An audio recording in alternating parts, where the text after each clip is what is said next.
to the PharmXcel podcast, a member of the Pharmacy Podcast Network with over 100,000 downloads a month.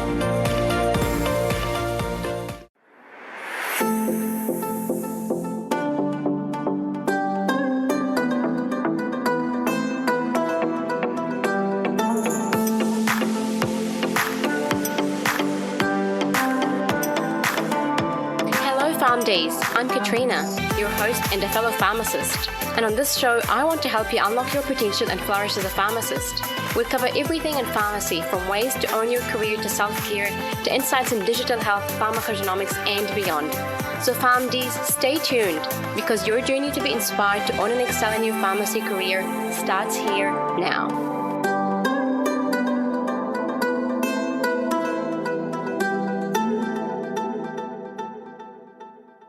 Hello pharmacists, and welcome back to another episode of the PharmXcel podcast.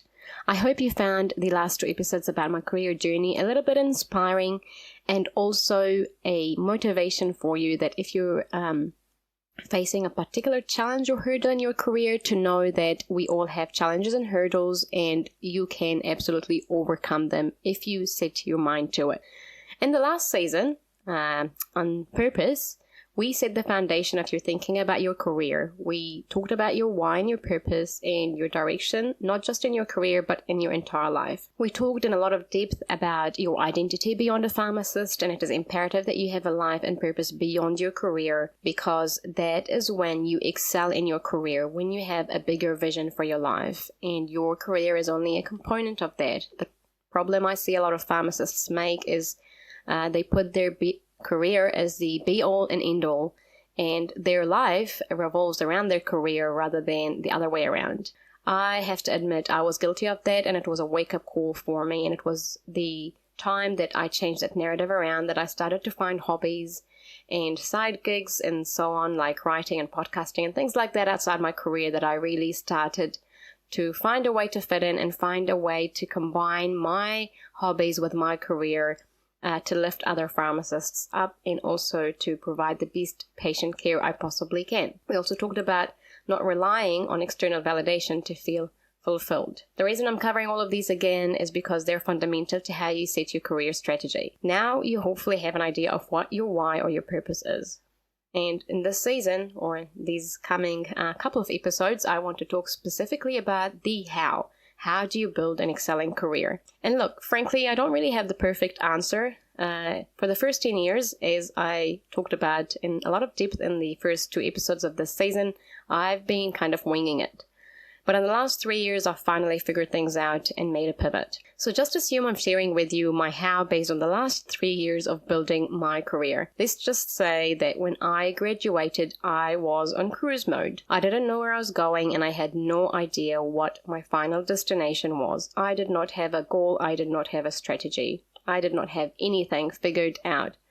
I just followed the crowds. A big mistake. Like many graduates, I graduated and resigned to my fate of retail pharmacy. All I knew was that I could either be a retail or hospital pharmacist, and well, since I missed out on hospital pharmacy, as you've heard in my first episode, retail was my only option and was the best of my ambitions back then. A job that paid me enough to keep me paying my bills, keep my kids at school, pay my mortgage, and that kind of thing. Little did I know that it was a recipe for loss of ambition. I don't know that many pharmacists graduate with a career roadmap, and I think fundamentally this is because they never really cover other career paths and options in undergraduate education. So every graduate just fits in the same mold of our pharmacist predecessors and upholds the ancient traditions of our pharmacy ancestors. The next 2 to 3 episodes are dedicated to every pharmacist who recently graduated or experienced who has not figured their career pathway. And to myself 10 years ago, this is the kind of thing that I wish someone had told me earlier, and the advice I wish I had received when I graduated. Let me start by highlighting something very important. You cannot, and I say again, you cannot not have a career plan with a strategy to get to your final destination. This was my biggest failure, which I have learned a lot from, by the way. The reason why I'm here with this podcast is so that so many don't make my mistake. You cannot trust the industry or your professors to have this figured out for you or help you with this. You graduate and every pharmacist is left to their own destiny. you receive very little help, let alone from colleagues who are probably competing with you for the same market positions. It's okay to spend a year understanding the nature of pharmacy and then start to figure out. But the majority, including myself, just trot along from one day to the next until they start to lose their motivation and just keep going regardless of their misery, complaining about the stresses in pharmacy, or sometimes they get stressed and burnt out, and some may quit on pharmacy, or some may get an awakening like myself. But I have to admit, I don't really see many that do, and this is my way of helping other pharmacists to get that awakening so that they have fulfilling careers and excel in their pharmacy careers, because I believe it is absolutely possible. So the main message of this podcast episode is to figure it out early. And before I get talking about pharmacy career strategy, there is also one very important concept I want to cover, and it is one of my biggest pharmacy career mistakes. And here it is. I want to share this with you. It is something that I've come across recently, and I've been thinking about it a lot. I believe that the old adage, knowledge is power, is a possible lie said to us to keep us in the employment loop, hoarding more status with our degrees without knowing exactly how to turn that knowledge into actual power. It was the moment that I started to build upon my pharmacy knowledge with specialized niche knowledge and turn that into wealth that I started to know what power is. In my opinion, acquiring knowledge doesn't lead to power unless you know how to build an indispensable skill set with it and turn it into wealth. And arguably, in our current economic climate, those with more wealth hold more power. Knowledge truly makes you more intelligent. And this is what we graduate with, right? We all graduate with generalized pharmacy knowledge. And it makes us more intelligent and informed when it comes to decision making about, patient care and so on. But I wouldn't really say it makes us more powerful. Here's the thing. When we graduate with truckloads of pharmacy knowledge. Does it make us wealthy immediately? No. Does it make us more powerful? Well, it didn't make me more powerful. Then I started to acquire several credentials. Did that make me any wealthier? No. Did it make me more powerful? Again, certainly not.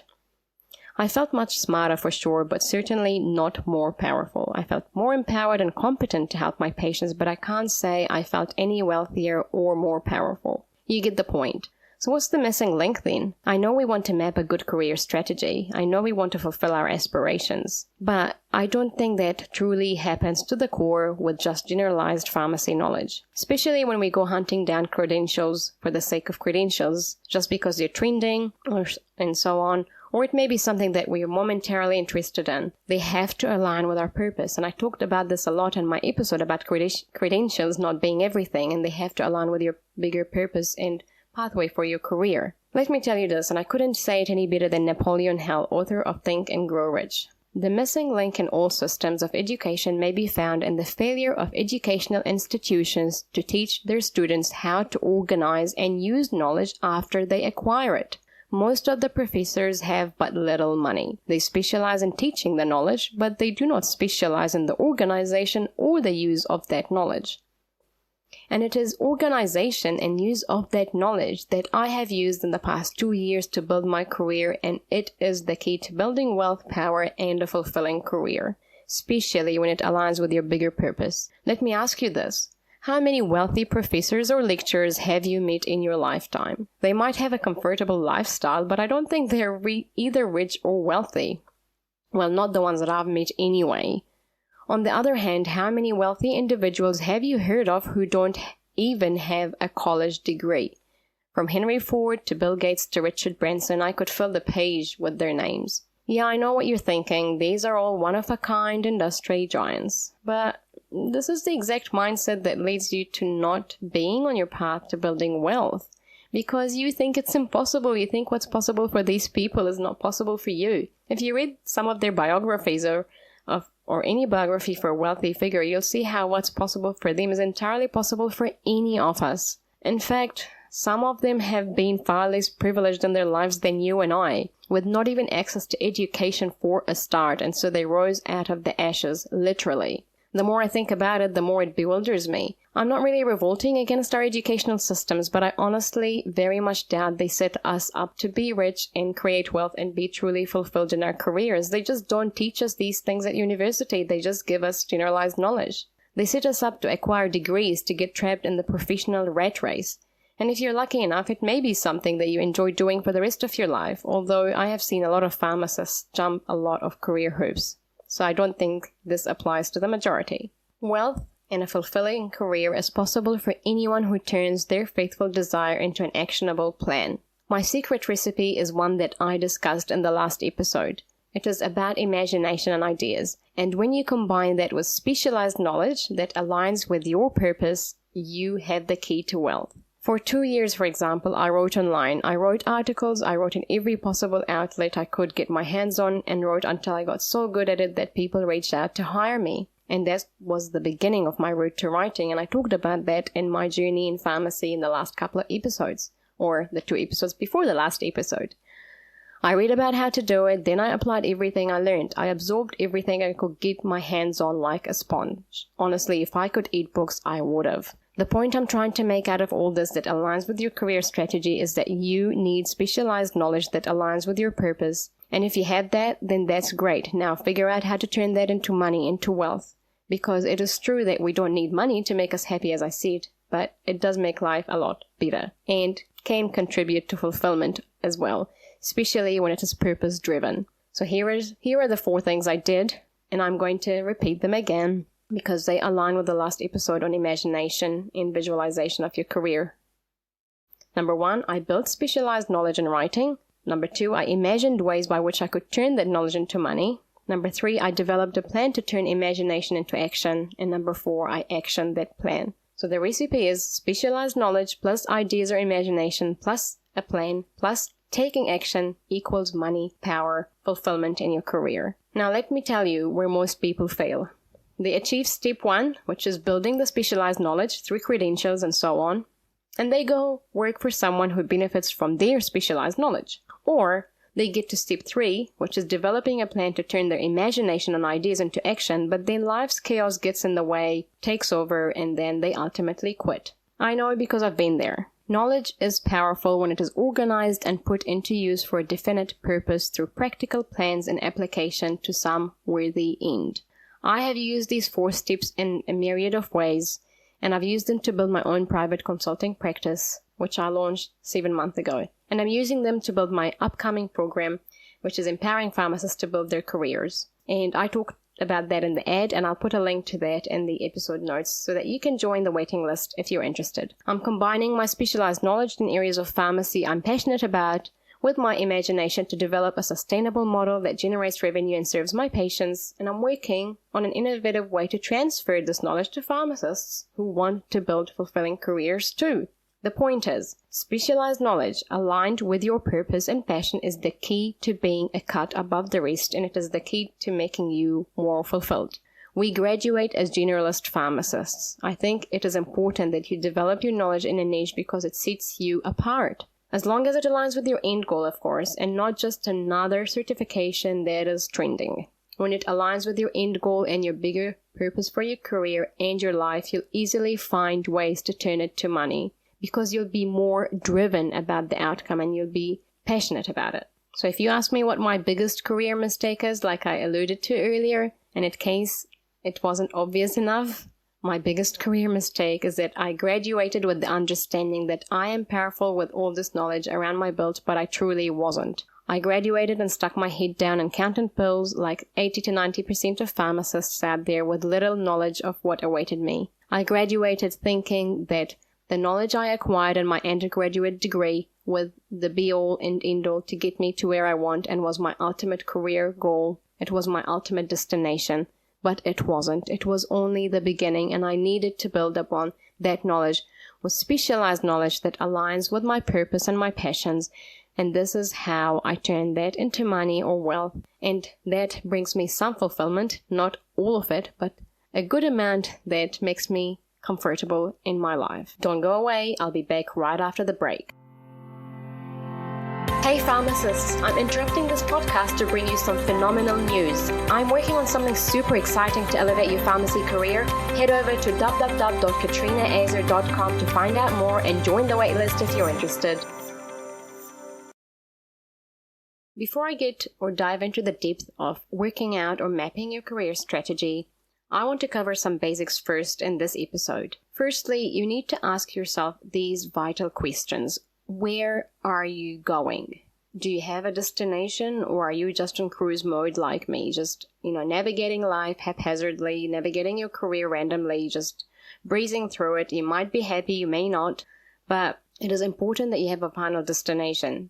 You could be in your final destination now, you could make it work out for you, but the important thing is knowing how or what it is that you want from your career. What is your ultimate goal? Remember in the last episode we talked about daring to dream, or thinking of ways by which you could use your knowledge as a pharmacist beyond four walls, or even within the four walls in a way that fulfills you. Think about your patients. How do they want to be served your knowledge?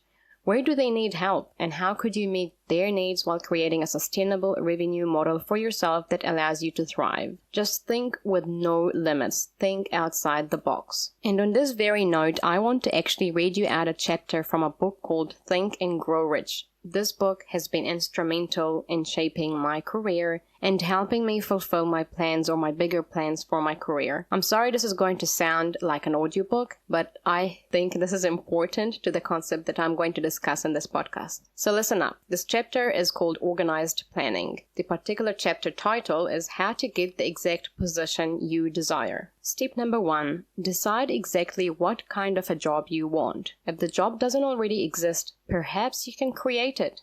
Isn't it funny that this is what I did in my career, but it's only yesterday that I read this chapter.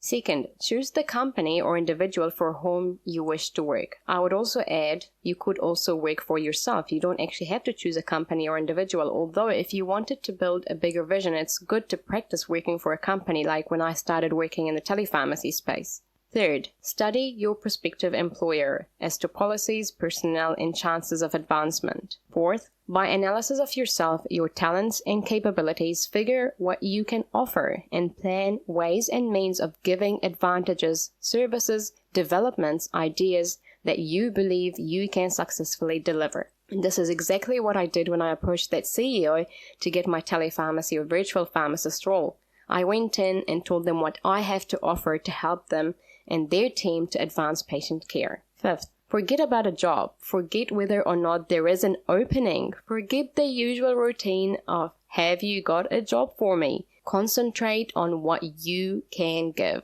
Again, this is exactly what I did. They had no opening, no job advertised. I went and created a role for myself. It is absolutely possible for anyone who sees opportunities. Number 6, once you have your plan in mind, arrange with an experienced writer to put it on paper in neat form and in full detail. You may not need a writer, you could do it yourself, although there is immense benefit in getting someone to do a proper write-up for you, especially someone who is specialized in persuasive copywriting. Number 7, present it to the proper person with authority and he will do the rest. Every company is looking for men who can give something of value, whether it be ideas, services, or connections. Every company has room for the man who has a definite plan for action, which is to the advantage of that company. This line of procedure may take a few days or weeks of extra time, but the difference in income, in advancement, and in gaining recognition will save years of hard work at small pay. It has many advantages, the main one being that it will often save from 1 to 5 years of time in reaching a chosen goal. Every person who starts or gets in halfway up the ladder does so by deliberate and careful planning. I hope that has given you some motivation and insight into how you could actually create a role for you that is based on your specific goal and destination. This is not something that I said, this is word for word what was written in that book. And it's funny that I've just come across it yesterday when it is something that I implemented 3 years ago. It does prove my point that you can absolutely create your career regardless of whether it's present or not. You can create a role for yourself, whether you work for yourself or apply for a role to someone else. You just need to think outside the box. If you don't have any idea, write your ultimate goal, your ultimate destination. Where do you wish to see yourself in 20 years? And then work backwards. What steps do you need to take to make that happen? I know along the lines you'll say, I want to have happiness and prosperity and be financially secure. We all want that. So it's important to think about How can you achieve that financial security? Yes, money doesn't buy happiness, but we all know that it makes it a whole lot better. Here is a trick. Don't just be financially driven, because that can lead you to make decisions that aren't in your best interest or make career decisions that ultimately lead you back to square one. You want financial decisions wrapped around your purpose, your why, and if you need a reminder of all that, please go back to Season 1 episodes. Here are some more questions to guide you through this exercise. What are your career aspirations, and what options are there in pharmacy that you could pursue? You must explore, and in order to do that, you must network to know what other pathways in your industry other pharmacists have pursued. And by the way, I have a link to a LinkedIn article that I'm going to put in the episode notes that I wrote about 101 ways with a PharmD. They're all the career pathways that I have come across that have been pursued by other pharmacists. There are possibly more than what I have written, and it is it is a non-exhaustive list, but I'll add a link to it in my podcast show notes so that you can refer to it as well. Some pharmacists think that the development of their career is out of their hands. After all, you can't get a job, promotion, or project without someone else giving it to you, right? But you must have control over your career. On one level, it is true that you need to get someone to give you a role or a job. However, what you do and how far you go in life is in reality up to one person, and that's you.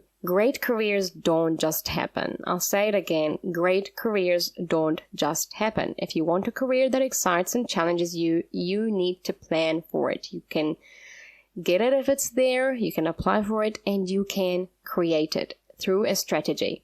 So in the next episode, we're going to dive into the intricate details of putting together that strategy. But for now, I want you to take these questions away and answer them so that you're ready for the next episode. I'll repeat them again. Where are you going in your career? Do you have a destination, or are you just cruising? What are your career aspirations? What is your end goal? What options are there in pharmacy that you could pursue, or you have seen others pursue and you want to emulate them? You must explore, and in order to do that, you must network to know what other pathways have been taken by other pharmacists. So it's really important that you build a network, and I'm going to talk and elaborate on that further in upcoming episodes, and I may have already covered it in the past, but it is really, really fundamental to network and find out what other pharmacists are doing. I urge you to take some time to reflect and answer these questions until next week. Trust me, you won't regret it.